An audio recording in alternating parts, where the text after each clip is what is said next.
Moving to Belgium, it has approved a new labour law for sex workers. It's the first country in the world to do so. This will give sex workers a lot of rights. They can have access to healthcare. They can terminate their contract anytime they want. They can refuse sexual acts. They will enjoy pension benefits. The law sets a precedent for other countries. In 78 nations across the globe, sex work is legal or partially legal. Yet when it comes to protections, there are none for these people. Can these nations take a leaf out of Belgium's book? Our next report tells you. It's a first in the entire world. Belgium has approved new labour laws for sex workers. It gives these workers some new rights. They are entitled to health insurance, pensions, unemployment, family benefits, holidays and maternity leave. So, like any other job in the world. Not just that, sex workers can now refuse any client. They can refuse any sexual act. They can also interrupt a sexual act at any time without the fear of dismissal or punishment. Pimps must provide sex workers with an alarm button in the room. If they're not comfortable, they can press the button. Plus, they must ensure their safety. If the sex workers want to end their contract, they can do that without losing their right to unemployment benefits. The new law ensures anonymity for all these workers. That way, they can apply to any other job without fear of discrimination. In 2022, Belgium became the first country to decriminalise self-employed sex work. Now they've given them employment rights.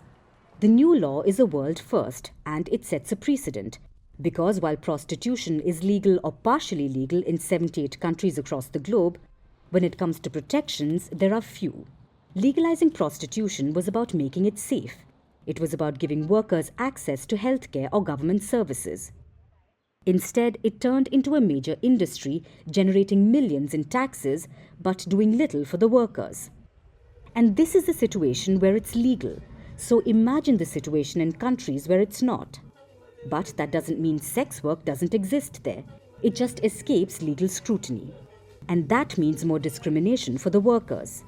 Governments turn a blind eye to it. There's a lack of access to health and safety, and that leaves sex workers susceptible to violence and exploitation. This makes the Belgian government's move commendable, because no matter what governments do, sex work exists across the globe, and it will continue to exist in the future despite stereotypes and societal attitudes. At the end of the day, sex work is work, which means sex workers are entitled to labour rights just like any other worker. This includes the right to fair wages, safe working conditions, and protection from discrimination and harassment. With this new law, Belgium aims to protect these very rights of sex workers, regardless of the moral judgments that people may have. Firstpost reports from the world's second largest continent. Hello, I'm Alison Lagrange. A very warm welcome from Durban, South Africa. We get you the news and the newsmakers from Africa. South Africa goes to the polls on the 29th of May. I will track the election and bring you ground reports. Is it the end of the road for the African National Congress? And will former President Jacob Zuma stage a dramatic comeback?